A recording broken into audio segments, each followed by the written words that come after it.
Saul came to the witch at Endor, she said, "I see gods ascending." The Bible itself tells us that there is a world within our world. There is an underworld. There is a paradise. There is a Hades. There is a place where beings are chained. There is more that goes on in this inner world than we realize. Much of that is because we don't really realize the true nature and shape of the world and the universe in which we live. I don't want to digress into that geological exhibition of what we think the world is, but I do think that there is a lot going on. Of course, Admiral Byrd believed that there is a hollow earth, claimed to have entered into the hollow earth, and many others have. They're poo-pooed, they're laughed at, they're joked at. But it does make you wonder what goes on. There's an article by Greg Reese called Underground Tunnels and Hybrid Breeding Programs. As soon as I saw that article, I said, that belongs on the Soul Trap, and certainly it does. The report looks into the hidden agenda to seed the human race after a great cataclysmic reset. Recently, and this was in January, tunnels beneath the Chabad headquarters in Brooklyn were immediately filled in with cement, ensuring that there would be no investigation to conflict with the nonsensical cover story that they were recently dug in response to the COVID lockdowns. Now, if you're not familiar, let's track back in time to this story that flashed in the pan and went away as quickly as it came up, of these tunnels that were discovered in these hard Orthodox Jewish buildings and synagogues. Watch the clips. Police make a wild discovery underneath a synagogue in Brooklyn. An illegal tunnel found below the Chabad Lubavitch World Headquarters in Crown Heights. All right, Fox 5's Lisa Evers takes a look at how it was discovered. The NYPD was called to a location best known as a sacred site for the Chabad Lubavitch Orthodox Jewish sect. Authorities say a group of Jewish men who had a long simmering disagreement burrowed through tunnels under several buildings to break into the synagogue. They got into fights and destroyed fixtures. The cement truck was here, and these individuals or some of their friends perhaps who broke through some of those adjoining properties disrupted the repairs and ultimately broke through the wall in the sanctuary and vandalized that wall as well. They've since been arrested. Repairs have been underway for some time, as had the digging. The disruptor group reportedly stored their tools and equipment several buildings away in an unused mikvah, a large same-sex communal ritual bath space.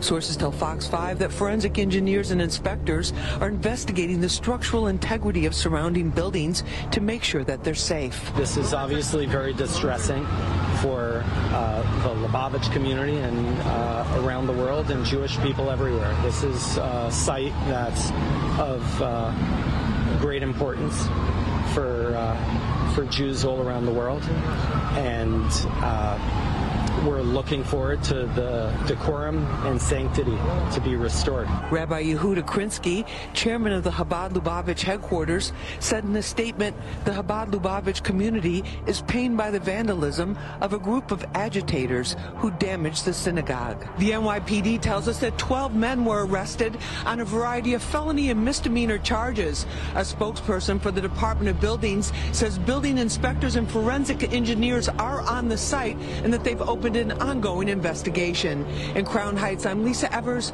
Fox 5 News. So, what was going on there? Was it simply a case of them wanting to expand the building and not wanting to pay the fees, not wanting to have them come in and have the inspections? No, there seems like there's something going on, and Greg Reese seems to reference that. He states, in today's pop culture, it is speculated that there are related to sex trafficking, which is indeed a horrific problem with the human race. But there seems to be something more to these tunnels. Tunnels leading underground are one of Earth's greatest and oldest mysteries and can be found all over the world and all throughout history. Underground tunnels and hybrid breeding programs are believed by some to be going on right before us. Phil Schneider, a structural engineer who spent 17 years as a military contractor building deep underground military bases, went on a tour giving lectures and blowing the whistle on what he witnessed. He claimed that there were 129 deep underground bases in America alone, all of which were the size of a small city. He found that some of these underground bases were connecting to ancient underground tunnels and cave networks that were inhabited by non-human species, which he ran into while building underground bases in New Mexico. Schneider said that the Dulce area was a hub of underground bases all connected by a high-speed underground rail system. Less than a year after blowing the whistle, Schneider died, under, of course, wait for it, suspicious circumstances. Now, Dulce, New Mexico is 170 kilometers from the Four Corners, an area known for Skinwalkers, who the Hopi tribe describe as non-human species that live underground. Dulce is 260 kilometers from Scientology's heavily guarded underground Termatina base. So that's a pretty interesting connection. You've got Skinwalkers on one side, and then you have the Scientologists on the other side. And let's not forget, here we go, that Dulce is 200 kilometers from Jeffery Epstein's Zorro Ranch, which is known to have an 8,000 square foot underground level and is rumored to lead even deeper underground. According to several prominent scientists who Jeffrey Epstein had as guests, Epstein hoped to seed the human race after a cataclysmic event by impregnating 20 women at a time at the Zorro Ranch. Now, we need not worry about this because what's fascinating is that you have Epstein's Island and you clearly had that Temple Mount there. So when you hear these things, you think, well, am I worrying? Am I being don't worry about it. However crazy you think you are, you can't get crazy enough. That's how crazy this world is. So, this underground base is centered right between the hub of Scientology, Epstein Island, Skinwalkers, and let's not forget that Babylon working took place in the desert as well. You know, she looks just like Hillary Clinton, actually. Is that Hillary? According to researcher Christopher John Birkins, the goal of breeding Jewish seed lines with Gentile women is the fulfillment of Cabalistic legends of Samuel and Lilith. According to this man, the Cabalistic teachings include a geocentric model of the earth, and an underworld that extends 7 levels beneath the surface, where, wait for it, David Icke fans, reptilian species live. These legends foretell a cleansing of the earth when everyone on the surface will perish and only those in the underworld will survive. Fascinating. Fascinating. What's fascinating to me about it is that there's just enough kernel of truth in some of these things for it to make sense. You've got reptilian species, per David Icke. The world is controlled by shadowy elites and shape-shifting lizard people. I am a real person. You've got seed lines trying to breed and produce, which in an interesting way, to me, kind of connects with the fault of the 144,000 Jewish male virgins. All of these things interplaying. Now, high-level Freemasons allegedly believe in a hollow earth, where non-human species rule from the underworld called Argartha, and their most guarded secrets seem to revolve around a cyclical, cataclysmic event. You can't write this stuff. Freemasons, Skinwalkers, Hopi Indians, Scientology, Epstein, Jewish seed lines, reptilian species, and Freemasons. Philip Schneider also built supposedly submarine bases and said that most were connected to the vast network of deep underground bases.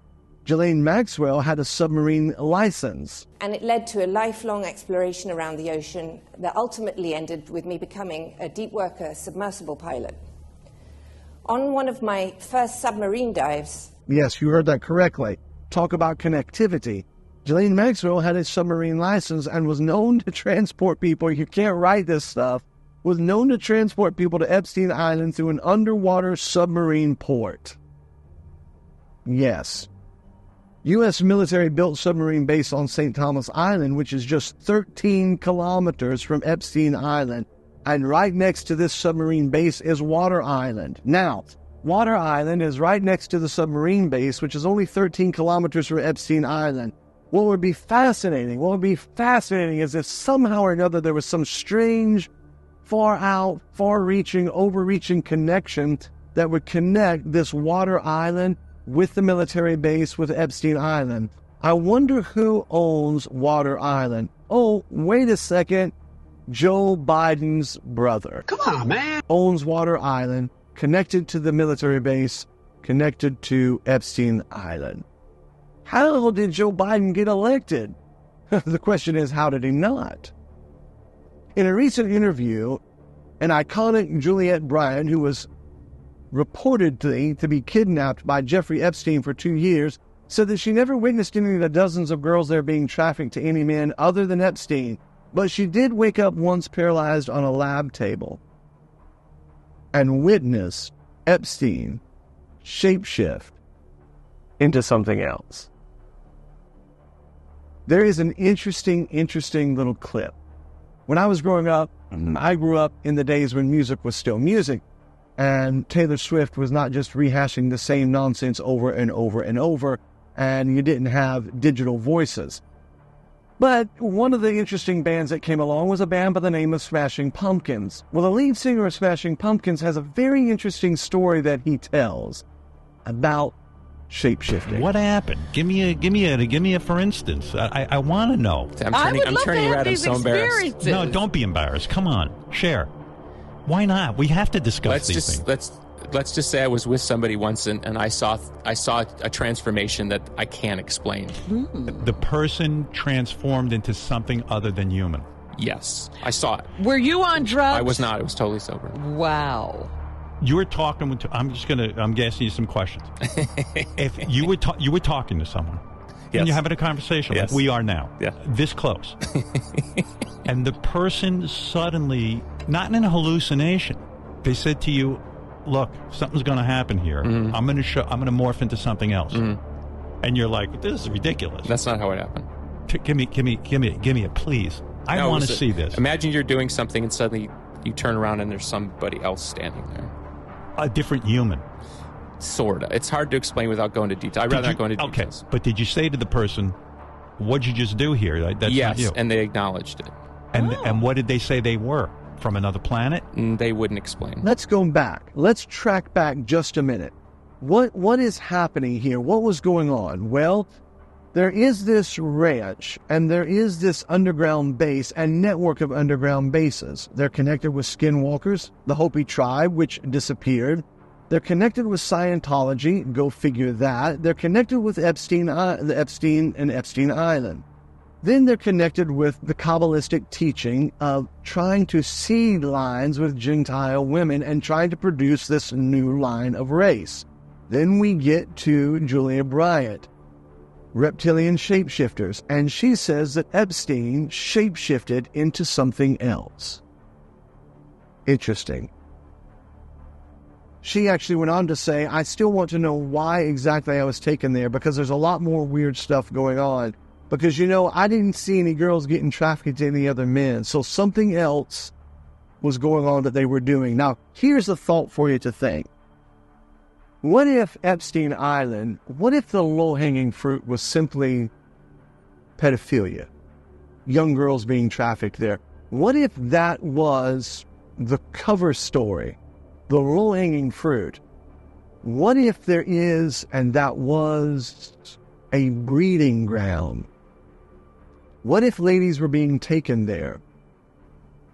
Maybe they get released back into the day, and what they assumed was being caught up into a spaceship and having medical procedures done on them is actually what their mind, torqued and Swiss cheesed and Manchurian candidated, is perceiving happened to them when they were taken to Epstein Island via a submarine or some other means of transportation, and the experimentations were taken on there on how to mutate the human seed line.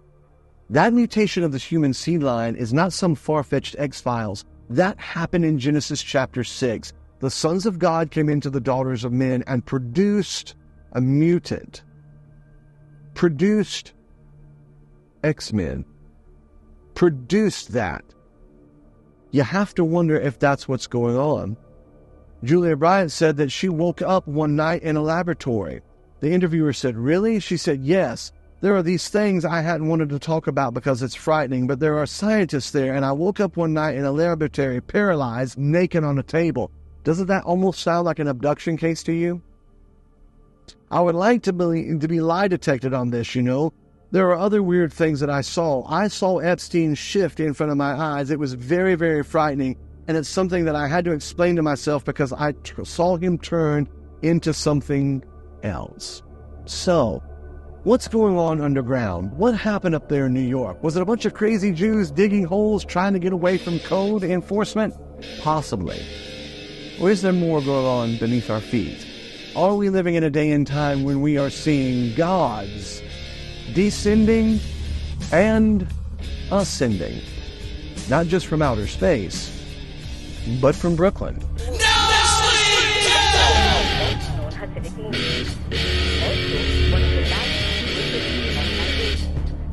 So why is it in the news now? It's because of a secret tunnel built under the headquarters of this historic synagogue. And it's led to a lot of chaos. There was a hunt for the end of the tunnel. Police on the streets, the mayor calling for immediate action. A brawl, arrest, and much more. If someone did not know that it was New York, they would think they've landed up in Gotham. Because only Batman could have made sense of what was happening. The story begins with a group of worshippers, a small faction. Apparently, they wanted to expand the synagogue, so they started digging. Of course, it wasn't legal, so they kept it a secret.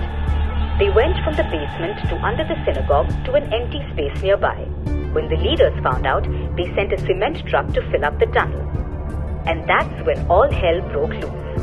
When they did that, the Hasidic students who supported the tunnel staged an impromptu protest, getting inside the passage and refusing to leave. Soon the police arrived. The worshippers blocked them too. That led to a brawl. Benches were broken. The prayer space was damaged. 9 people were arrested. They were charged with criminal mischief, reckless endangerment, and obstructing governmental administration. Currently, the building remains closed. That's because the tunnel is being inspected. The city is trying to figure out 2 things. First, where does the tunnel end? And second, will it impact the foundation of the property? After all, the synagogue is one of the city's famous sites. Thousands visit it every year. New York City cannot have it collapse. Plus, the city has to figure out what to do with the tunnel. It's located under a busy Brooklyn street. The obvious solution is to close it, to fill it with cement. New York hasn't taken any decision yet. They are still inspecting the secret tunnel. No one knows what the future of the tunnel will look like, but if it's not taken. Some men aren't looking for anything logical, like money. They can't be bought, bullied, reasoned, or negotiated with. Some men just want to watch the world burn.